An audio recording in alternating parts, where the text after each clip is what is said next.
Michael from Pomona, California.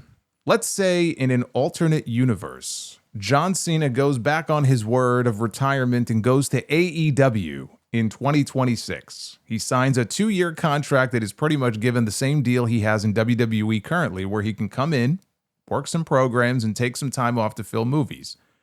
How would you book Cena's first year with the current AEW talent? And could you see Tony Khan treating Cena like he did CM Punk with the world title? That is a very alternate universe that you have proposed here. So alternate that it hasn't even been discovered yet. If Sting is anything to go by, I think Tony Khan would treat John Cena very well and very respectfully, especially if he realizes what a gold mine Cena could be for his company. Like, Cena is one of the few guys outside of someone like Rock who could walk in and have an immediate measurable impact on business. Like a needle mover, as Roman Reigns would say. And Roman would probably be another one. And given how limited Cena's schedule would be, I think it would be just squeezing in as many dream matches as Tony feels he can squeeze in. I think that's what his run would look like. I mean, Kenny Omega would have to be one. Hangman would be another. I think a Cena Hangman story could be really good, actually. MJF is the obvious one that would have to be done, and there's a story they could tell there too, with Cena being someone that MJF can say he looked up to, and he's even followed in his footsteps into Hollywood, but John's all washed now, right? He's a pathetic shell of what he used to be, and he causes Cena to question whether or not he still has it. To me, that's a very basic story you could do with those two, and the promos, I think, would be incredible. The back and forth promos with Cena and MJF. He would get that one last match with Adam Copeland. A lot of history there. Jon Moxley, I'm sure, would be an opponent that Tony would put him in the ring with. Some battle rapping with Max Caster would be a must at some point. I think you can get maybe a big Dynamite match out of that, at least. Have Cena dust off the Doctor of Thugonomics for one night. But that's all you're really going to get out of Cena in those 2 years, for the most part, outside of some TV matches, maybe some tags. I could see him and Darby tagging for a match against the Death Riders or the Callis family. Imagine John Cena and Darby Allin against Okada and Takeshita. I mean, there's some pretty cool matches that you could do with him. I don't think it's going to be a very story-heavy year. I mentioned Hangman, I mentioned MJF. I think you could tell some compelling stories there. But I think by and large, it would be Tony booking him in as many dream-type matches as he possibly can. Tavon from Baltimore.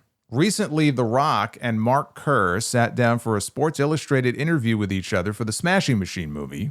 And towards the end of the interview, The Rock talked about some of his greatest opponents, specifically naming Stone Cold Steve Austin, Kurt Angle, Brock Lesnar, and Booker T. Side note, I'm now convinced that Rock and Triple H are at odds with each other, given that Rock didn't name Triple H as one of his greatest opponents, and Triple H didn't mention Rock in his Hall of Fame acceptance speech. I was wondering who you think are Rock's top 5 greatest opponents. There's definitely a professional jealousy there with Triple H that he's always had for The Rock. Even before Rock went to Hollywood, there's always been this underlying tension between the two of them. Triple H is one of his greatest opponents, absolutely, even if Rock doesn't think so. For me, it's Stone Cold, number 1. I mean, that's easy. Triple H, number 2. Mankind at number 3. Although you could convince me to move him up to number 2. But the stuff with Triple H, it spanned a number of years from 98 on, and their careers really mirrored each other in a lot of ways, as far as them fighting alongside each other for the same spot. Triple H would be his greatest rival. If you include behind the scenes as well, he would be number 1. But Austin, Triple H, and Foley, those are the top 3. Nobody else really matters after that. That's the core 3. I would probably go with Kurt Angle at number 4. I thought they always worked well together. They each won a world title from each other. Same with Chris Jericho. I think Jericho won his first 2 world titles from Rock. And they had some great battles. So maybe, Angle number 4 and then Jericho number 5. William from Calgary. I was watching the Stevie Richards show and the topic of Bret Hart's 5 moves of doom came up. It got me wondering, I don't remember any wrestlers using the atomic drop move for decades. Do you know if the move got banned or why the wrestlers stopped using it? It wasn't banned. The pile driver was banned for a period of time. I kind of wish it still was. I think it's just one of those moves like the bear hug or the back body drop. You don't see too many back body drops anymore, right? They used to happen in every match where it just sort of faded into the past as one of those old school things that isn't part of new school wrestling matches anymore. And to be fair, the atomic drop is a pretty goofy move because of the way you need to sell it, right? It's better when you have someone who sells it really over the top, like Rick Rude used to do, or Kurt Hennig. Rick Rude was the best at selling the atomic drop. I could see where some people might hate it if they wanted a more serious presentation because he was very, very silly with it. But you kind of have to go all the way with it, and there was nobody better at it than him. Probably Rude and then Hennig would be number 2. But then you have the inverted atomic drop, which is what Brett used to do. And I never understood how that wasn't deemed an illegal move and how you weren't disqualified for it. So it just sort of fell to the wayside. I mean, the atomic drop and the back body drop and the double axe handle off the top rope, they've basically been replaced by tope con hilos and code reds and Canadian destroyers. And 20 years from now, those moves will be replaced by something else.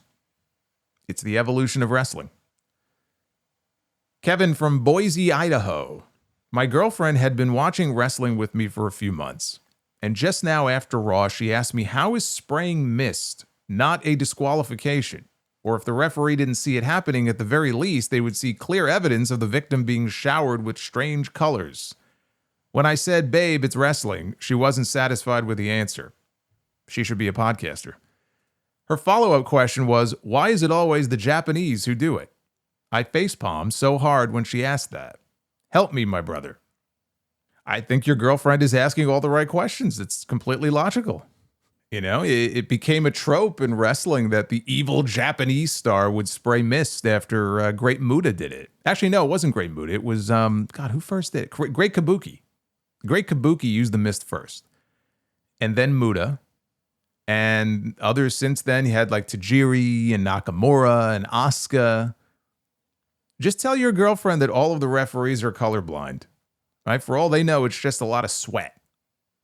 But remember, there are different types of Asian mist. I've been through this before. Asuka's been using the blue mist, which is supposed to put you to sleep. In AEW, that's what they use the Death Riders for. Yellow mist paralyzes you. And then all the other colors, basically, they burn your eyes and they blind you. Actually, the black mist could blind you for weeks. All that black mist, it's made from squids in Mario Kart, which blinds you from being able to see the fucking road in front of you. Fucking squids. So they kill them, and then they turn them into Asian mist. See, so now you know. So when your son asks you one day, Daddy, where do babies come from? You can talk to him about the birds and the bees. And when he asks you where black mist comes from, you could tell him Solomonster says, when they kill the squids for ejaculating all over your windshield. And he may be confused by this, but one day it'll all make sense.